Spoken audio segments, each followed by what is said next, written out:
Hey guys, it's Danielle DeLate for The Buzz in studio with Nghtmre. How are you today?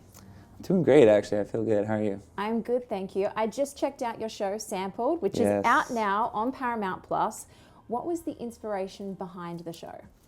So the inspiration, it came from natural tour experiences that I had. I think as an artist, when you're kind of in an international city, a lot of times you don't really know anybody, and you get paired up with a host of someone who does know the city and is like a hyper local almost.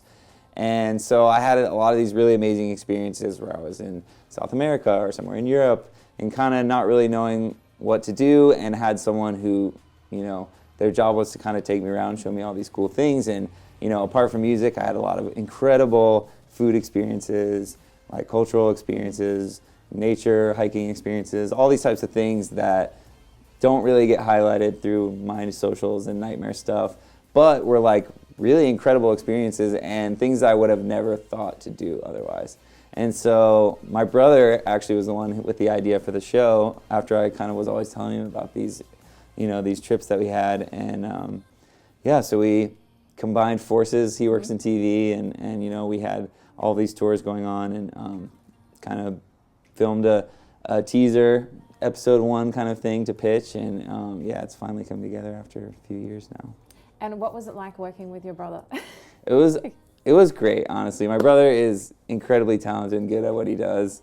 I'm very grateful that I have an awesome relationship with him, especially because we're not even 2 years apart. So, sometimes you get a lot of brothers that battle who are that close together. Oh, yeah. But, and someone would pull I'm the older brother. Yeah, exactly. No, but it's great. It's been amazing. And, without him, it would not be the show that it is. So I'm really, really grateful that he was involved. And let's talk about your episode. What was a highlight for you with filming that episode in Monterey? Well, I think, especially after living in Southern California for 10 years, I'm like a huge Mexican and Spanish food fan in general. So I got to go to Monterey, Mexico. I got to meet a local chef, and he has a few amazing restaurants. He's really well known, and he essentially took us on a taco tour through Monterey of like all the favorite places that he had growing up. So we had one right by his elementary school that he had when he was little, and 3 or 4 of his other favorite spots. And then that night we went to his restaurant where we kind of like got to experience all of those things, in a fine dining form almost, if you will. Wow. And it was like uncomfortably full the entire day, but it was so good and just so much good food, and everyone was so nice.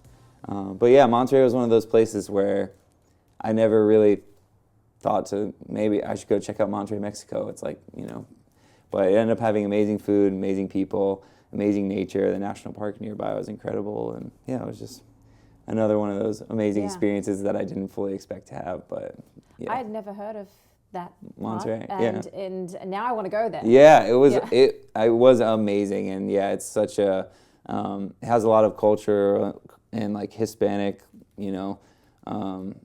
food obviously, but I just feel like it was I don't know, kind of a low key hotspot and not a lot of tourists walking around. You know what I mean? So it kind of gave you a little more of a true experience of like the city and the food and stuff like that versus going to one of the American kind of touristy spots where people like to go, Cancun or Cabo or whatever.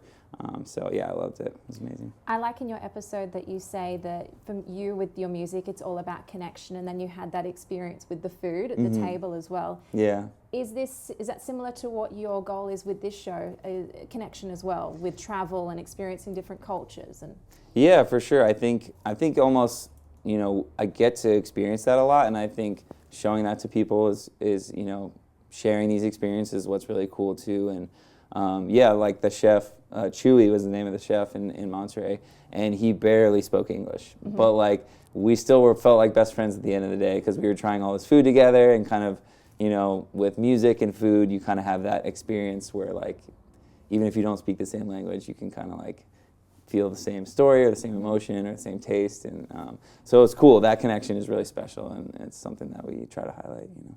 And on your show, each episode features a different artist. Yes. Can you talk about that?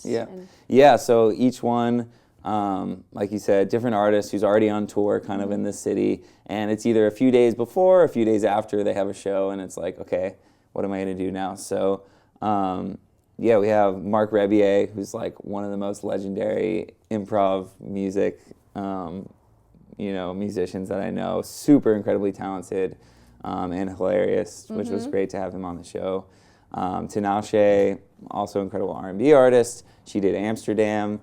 Boz, who's one of my favorite rappers, who's part of the J. Cole crew and their whole camp, did Medellin, Colombia. We had Arlo Parks, who's also killing it in the last couple years especially, do Tokyo, and then Gold Link, incredible rapper as well, did Berlin. So yeah, it was a lot of different things and different styles and different flavors and different personalities, especially from the artists, which kind of I felt like made each episode its own thing, and yeah, it was cool.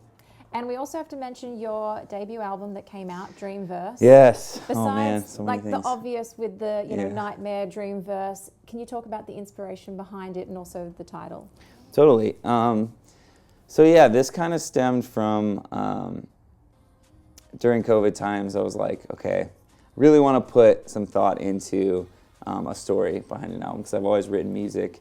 And so I have a creative director partner of mine who does all my graphics and visuals and flyers, and we work together on all things creative for Nghtmre. So we kind of sat down, and there's a story that I particularly identify with called The Hero's Journey. I don't know if you're familiar with it, but I learned about it in school, and essentially it's the story that kind of it manifests itself in all different parts of life. It stems from actually a theologist who spent his whole life studying every religion to try and figure out what kind of the common theme was between everything and what the story was, and it ended up being this hero's journey. It's called the monomyth or whatever. So it kind of starts with a hero or the main character, and think about any Pixar movie you've ever seen, Lord of the Rings, whatever it is. They're in their natural environment and they have this call to go adventure or do something greater than whatever it is. And they kind of have to refuse the call, or there's something kind of blocking them. Eventually, they go out on their own and cross the threshold into the unknown. They have this series of trials and temptations, and they battle their biggest fears, and then they return home like a better person. And so when I wrote the music, I wrote it for each step of that journey, essentially. And so then we went back afterwards and said, okay, what's a cool Nghtmre-related kind of sci-fi story that we can write that goes with this? And so that's what the Drmvrse ended up becoming. It was sort of this futuristic, apocalyptic, 80s style, sci-fi story that you'll be able to go experience at the show. And, the music is different chapters in the story. And so during the live show, we have different chapter markers and little portions of the story that go along through the live show.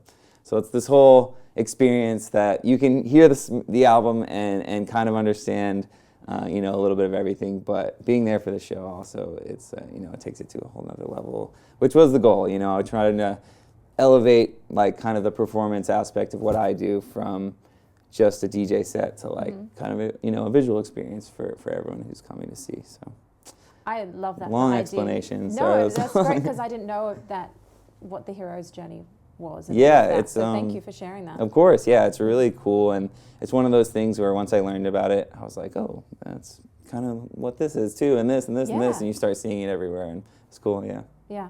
And with your shows that you've performed, what is one, you've performed at so many amazing festivals around the world, what is one that stood out to you, or really you performed and it was this is kind of a life-changing moment? Yeah, we talked about this a little earlier, but I think Red Rocks was one of those for me. It's just such a beautiful place. That area of Colorado is amazing. The venue, obviously, is so beautiful. It holds 10,000 people, and it's an amphitheater, so when you're on stage, you're just looking at, you can see every single person. It's a beautiful view.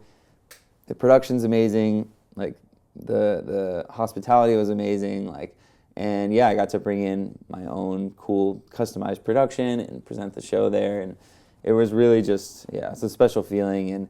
And there's so much history, so many amazing rock bands and bands that I grew up listening to in middle school and elementary school that have performed and done sold out shows there. So to be on the wall next to them, it's just like, it's an amazing feeling. Yeah, and I think we were chatting before about hiking and nature, and it kind of blends like music, what you love, and nature together, and it's just like this incredibly special, unique venue. Combo of the two. Yeah, 100%. Before I played there or attended a show there, I had been there once or twice just hiking around, because it is a park during the day and people work out there and hike around. So I had some great experiences there, and like you said, it's the perfect blend of the things that I love, music and outdoors, and it's great. I love going to festivals and watching DJs. To me, it's kind of like the DJ is taking you on a journey. Yeah, that's the goal. It's amazing.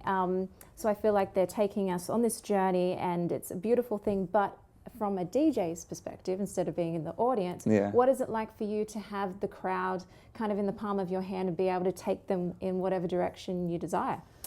I mean, I think it's a little different for every show in a way. Some places I go in and it's a Nghtmre show and I'm like, I know exactly what these people want to hear. I know exactly what I'm going to play. And some places like Vegas, you know, it's like, depends on who's in town. Like, it's sort of like a little bit of up in the air. So, I mean, I think having those shows like Vegas's and things like that has made me a lot better DJ, because I do have to read the crowd a little bit and go, okay, everyone's responding really well to house music right now, or dubstep music, or trap, or hip hop, or whatever it is, and kind of focus on that and adjust my set on the fly. But yeah, it's a really special feeling, and I think the most special is when I actually get to write music and then play it for people. And you know, playing other people's music at a show is always great, but when it's something that you've written and you love, and then you see people like having a great time to it, it's like another level of enjoyment. So. Yeah, you created it, and then you create also these moments of joy for people on the dance floor, and connection, and all comes back to that. It's the best. It's definitely the moment that I look forward to when I'm touring all the time, and And you talk about writing. Can you talk about the process of what it is like for you to go into the studio and write?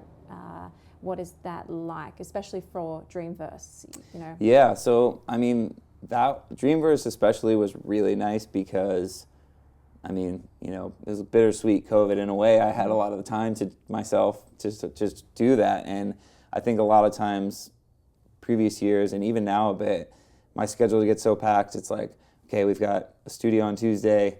I got to get this done, this done, this done, this done. You know, and sometimes it can take away from the fun, creative aspect of just going in the studio and saying, what do I want to write today? I'll write something like this. So I think for Drmvrse, it was really nice to just have that creative freedom and go in and just kind of write whatever I was feeling inspired to write, and then kind of put the bits and pieces together and make the puzzle work.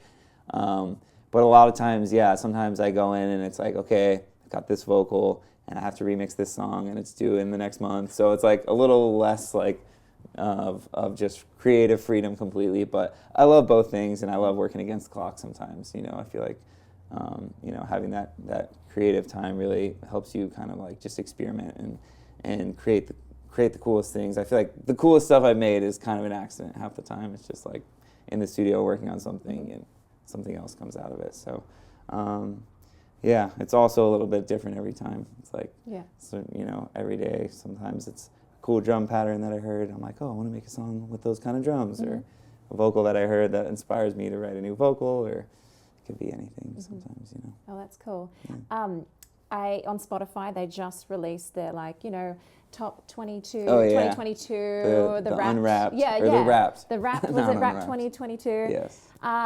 And some of the people that I follow, it surprised me who their top artists were that they listened to. Who was in your top 5? Oh man, honestly, my outside of music, especially because of the music that I make, and then, like, downloading music to play in shows and then performing in shows every night, like, my music that I put on when I'm not doing that is like Spotify playlists that are like chill out beats and like lo-fi music and stuff like that. So it definitely is more on the like Rufus. Like Rufus was in the top 5 for sure. They always are every year. And I don't know if I feel like I don't even know what my top 5 was, but it's all generally like pretty chill stuff. And like I said, when I'm when I'm driving in the car, a lot of times I don't even put on music, or if I'm like sitting at the beach or something, I just go straight to playlist mode. I'm like, I DJ enough. Like, Yep, someone else can do that you job. guys take Yeah. over. So it was kind of a random eclectic mix, but definitely a lot of like lo-fi music and like very chill, relaxing stuff that I can kind of be working or like doing emails or whatever calls, and like stuff can be on in the background. It balances it out. Yeah, it's like study music almost, you know. And what's next for you?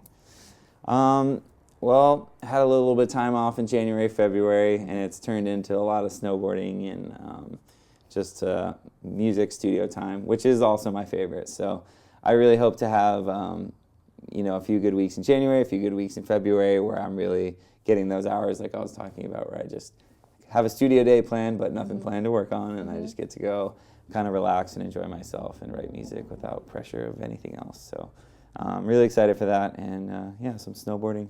Oh, Albums out, shows out. I feel pretty good about like having all that stuff finished up. So it's time for a little relaxing. wow. Well, I can't wait to see what you create in your creative, just off days in the studio Thank where you. you have nothing lined up and just. I your appreciate it. creativity. Those are my favorite days for sure. Yeah. And make sure, everyone, that you check out Sampled on Paramount Plus right now over the holidays. Thank you so much for stopping by the course. studio and chatting with us. Thank It's an you. absolute pleasure. Absolute pleasure for me as well. I get to travel the world, but it really is rare that I actually get to savor it. Hey, what's up? My name is Nghtmre, and you've just been buzzed.